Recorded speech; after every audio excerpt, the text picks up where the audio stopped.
Il y a des voitures dont on se souvient parce qu'elles étaient spectaculaires. Et il y a des voitures dont on se souvient parce qu'elles étaient partout. Le second type est beaucoup plus difficile à réaliser. Pour qu'une voiture soit universelle, elle doit convenir à tous, aux médecins comme aux plombiers, à la famille de 5 personnes comme au commercial qui parcourt 200 km par jour. Mais très peu de voitures dans l'histoire ont réussi cet exploit. La Renault 12 en faisait partie. Il a été fabriqué dans plus de 15 pays sur 4 continents pendant près de 40 ans. Plus de 2,5 millions d'exemplaires ont été produits dans le monde, sans compter que ceux provenant d'usines portant un nom différent mais utilisant la même conception de base. Et le plus étrange, c'est que Renault se préparait à le remplacer depuis des années. Elle a disparu comme elle avait vécu, sans attirer l'attention. Marché après marché, année après année, jusqu'au jour où sa fabrication a cessé et où la chaîne de montage s'est reconvertie. La question n'est pas de savoir pourquoi elle a disparu.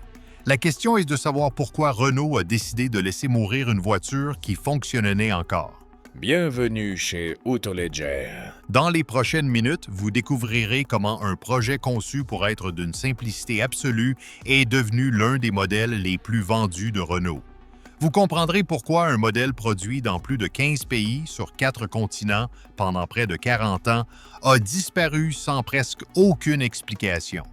Et vous découvrirez que la raison officielle invoquée pour son arrêt masquait une décision stratégique prise par Renault bien avant d'être rendue publique. Comme c'est presque toujours le cas dans l'industrie automobile, le remplaçant est arrivé avant les adieux. Tout a commencé en janvier 1964. Lorsque le département de design de Renault a commencé à travailler sur ce qu'ils appelaient en interne le projet 117. Le cahier des charges était clair et modeste. La nouvelle voiture devait être économique, sans fioritures, avec un habitacle spacieux, un coffre généreux et un petit moteur. Elle devait être facile à fabriquer afin de pouvoir être produite partout dans le monde. Elle devait être fiable pour l'exportation et suffisamment confortable pour la France. Ce n'était pas un manifeste d'ingénierie de pointe. C'était une liste d'exigences visant à créer une voiture qui fonctionnerait partout et que tout le monde pourrait s'offrir. 5 ans plus tard, en octobre 1969, ce projet arriva au Salon de l'Automobile de Paris sous un nom beaucoup plus simple, Renault 12. La Renault 12 n'était pas une voiture qui vous ferait tomber amoureux au premier regard. Elle n'avait ni le charisme de la Citroën DS ni la présence de la Peugeot 504. Elle n'était ni sportive ni prestigieuse, mais elle tenait ses promesses et elle le faisait bien pour tout le monde. Elle a été achetée par des familles ayant besoin d'un grand coffre et de 5 vraies places. Elle a été achetée par des commerciaux parcourant 200 km par jour et exigeant une voiture fiable. Elle a été achetée par des chauffeurs de taxi recherchant un confort optimal et sans souci. Elle a été achetée par la classe moyenne souhaitant une voiture correcte sans s'endetter à vie. En Espagne, elle s'est intégrée au quotidien comme peu de voitures y parviennent. Fabriquée par Fasa Renault à Valladolid à partir de 1970, elle a été pendant plus d'une décennie l'une des voitures les plus prisées de la classe moyenne espagnole. Non pas parce qu'elle était extraordinaire, mais parce qu'elle répondait parfaitement aux besoins des gens, spacieuse, économique, robuste et facile d'entretien. En Argentine, le phénomène a été encore plus marqué. Lancée en 1971, la voiture était fabriquée à l'usine Santa Isabel de Córdoba et s'est rapidement intégrée au paysage quotidien du pays. Elle n'était pas réservée aux riches ou aux pauvres, tout le monde la conduisait. Un exploit rare pour une voiture. Et c'est précisément ce qu'était la Renault 12. Ce n'était pas la voiture que vous vouliez. C'était la voiture dont vous aviez besoin. Et parfois, c'est bien plus puissant. Au début des années 70, la Renault 12 était partout. En France, elle était la voiture de prédilection des familles françaises, rivalisant avec succès avec la Peugeot 304 et la Citroën GS dans un segment très concurrentiel. La presse européenne a salué son habitacle spacieux, son confort et sa faible consommation. Renault avait trouvé la formule gagnante, mais ce à quoi personne ne s'attendait, c'était l'ampleur que cela prendrait. La Renault 12 a été fabriquée à différentes époques dans plus de 15 pays. France, Espagne, Argentine, Turquie, Roumanie, Colombie, Venezuela, Chili, Mexique, Maroc, Australie, Belgique, Canada, Portugal et Yougoslavie. C'était une voiture véritablement mondiale, chose presque inédite pour un modèle de milieu de gamme à cette époque. Sur chaque marché, elle a trouvé sa version pour la classe moyenne.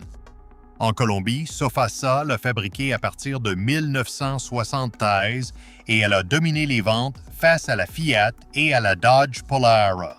En Espagne, FASA en a produit près de 455 000 exemplaires en plus d'une décennie. En Argentine, ce nombre a dépassé les 444 000 unités avant l'arrêt de la production. En 1976, Renault dévoila une gamme restylée. Nouveau pare-choc, nouvelle face avant et tableau de bord redessiné. Un signe de confiance. La marque continuait d'investir dans le modèle et de croire en lui. Aussi une version aujourd'hui presque oubliée, la Renault 12 Gordini. Avec ses 125 chevaux, elle pouvait atteindre près de 185 km/h, une performance incroyable pour une voiture familiale du début des années 70. Elle démontrait que la plateforme avait encore un fort potentiel. La Renault 12 semblait capable de tout affronter. Mais il y avait quelque chose que Renault lui-même savait depuis le début et que personne ne dit à voix haute. Le projet 117 est né d'une condition inscrite dans le cahier des charges initiales. La voiture devait être facile à fabriquer partout dans le monde. Cela impliquait des solutions mécaniques simples, des pièces de rechange peu coûteuses et une technologie volontairement sobre. C'était un atout pour les marchés émergents, c'était une faiblesse pour l'avenir. Du lancement de la version Gordini, beaucoup s'attendaient à ce que Renault utilise le moteur léger en aluminium de la Renault 16 dans la version standard de la 12. Techniquement, c'était simple. Cela aurait conféré à la voiture un réel avantage en termes de consommation et de performance. Renault a finalement renoncé à cette option. La raison? Le coût. Ce n'était pas une décision d'ingénierie, c'était une décision commerciale. Et cette même logique, le coût plutôt que l'ambition technique, qui avait marqué la naissance de la Renault 12 en 1964, allait également marquer sa fin. Seulement, il faudrait des années avant que cela ne devienne pleinement évident. En 1978, Renault a lancé la 18, elle succédait officiellement à la 12 en Europe. Plus moderne, mieux équipée, avec des moteurs plus puissants. En France, la 12 disparut de la gamme en 1980. Le marché européen avait parlé et Renault avait entendu, mais c'est là que l'histoire se complique d'une manière que peu de gens avaient anticipée, car la Renault 12 n'a pas disparu avec l'arrivée de la 18. Elle s'est simplement retirée des marchés où elle n'était plus compétitive et a continué d'être commercialisée normalement sur les marchés où elle était encore importée. En Espagne, elle est restée jusqu'en 1983, en Argentine jusqu'en 1994, en Turquie jusqu'en 2000, en Roumanie, sous la marque Dacia jusqu'en 2004 en version berline et jusqu'en 2006 en version break. Ce qui avait été conçu comme une voiture destinée à être fabriquée partout dans le monde a tenu sa promesse à la lettre, mais personne n'avait prédit qu'il en serait ainsi pendant près de 4 décennies. Mais il y a un élément qui détonne dans cette histoire paisible. Si la Renault 12 était si performante, si pratique, si adaptable, si des usines en Argentine et en Turquie la produisaient encore des décennies après son arrêt en Europe, pourquoi Renault ne l'a-t-elle jamais sérieusement modernisée? Pourquoi n'y a-t-il pas eu de véritable deuxième génération? La réponse nous ramène à 1964, à la liste des exigences du projet 117. La Renault 12 n'a pas été conçue pour évoluer, mais pour être produite en série. Et la différence est immense. En Argentine, Renault a toutefois progressivement enrichi sa gamme. En 1984, la GTS, version haut de gamme, a fait son apparition, dotée de double phare rond et de la climatisation. En 1990, la GTL est arrivée avec des pare-chocs en plastique, une boîte de vitesse à 5 rapports et un style plus moderne. Il s'agissait d'améliorations esthétiques et d'équipements et non de transformations majeures. La plateforme restait celle du modèle de 1969, et pourtant il a été vendu. En 1993, alors que Michael Jackson s'échappait d'un centre commercial de Buenos Aires au volant d'une Renault 12 rouge, cette voiture était produite en Argentine depuis plus de 20 ans et restait une option concrète pour des milliers de familles. Cela en dit long sur ce qu'était cette voiture. Et cela en dit aussi long sur la situation du marché argentin à cette époque. Mais la fin approchait. Et lorsqu'elle survint presque silencieusement, sans grandes annonces ni adieux. Le 2 novembre 1994, 23 ans jour pour jour après la sortie du premier exemplaire de la chaîne de montage de l'usine de Santa Isabel, le dernier en sortait. Même date, même endroit, comme si ce détail avait été calculé à dessein. C'est ainsi que la Renault 12 cessa d'être fabriquée en Amérique. L'histoire de la Renault 12 recèle une ironie qui résume mieux que n'importe quel chiffre ce que cette voiture a représenté pour des millions de personnes. En Roumanie, la version fabriquée sous licence par Dacia portait un autre nom, la Dacia 1300. Il s'agissait en substance de la même voiture, mais dans un pays où les options de mobilité privée étaient très limitées pendant des décennies, la Dacia 1300 est devenue ce que la Renault 12 n'a jamais été en France ou en Espagne, la seule voiture produite pendant toute une génération.